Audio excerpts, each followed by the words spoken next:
Let's suppose that political leaders remain dilatory or resistant. What happens?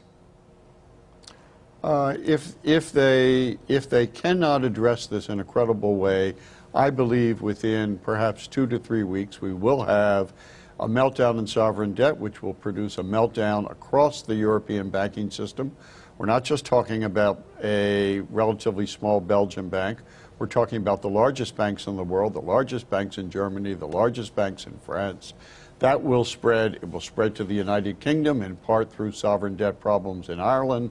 It will spread everywhere because the global financial system is so interconnected. They are each all those banks are counterparties to every significant bank in the United States and in Britain and in Japan and around the world. This would be a crisis that would be, in my view, more serious than the crisis in 2008. Lord, is he exaggerating, Lord Minus? I wish I could give a more cheerful complexion, but we're on the verge of a perfect storm. A number of European countries cannot raise money.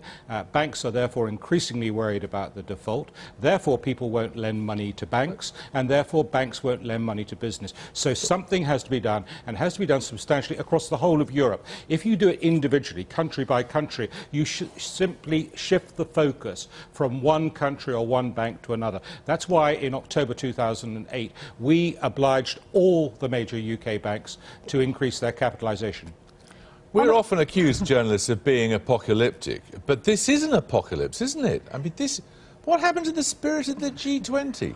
Well, I think on a more positive note, you can still see a way around this. I mean, you can still see a way of taking concerted action which would now the banks have got short-term funding, so they can get short-term funding from the European Central Bank, so there's not an immediate liquidity crisis.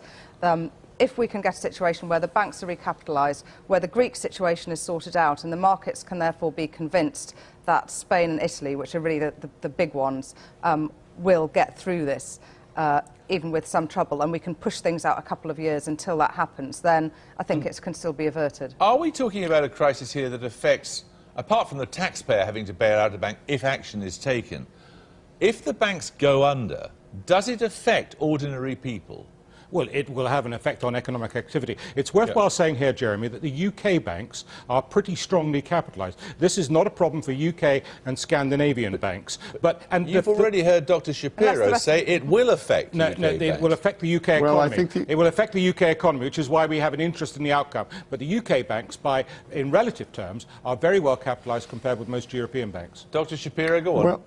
Well, what we don't know, we do know, for example, in the United States, our banks have relatively little exposure to European sovereign debt.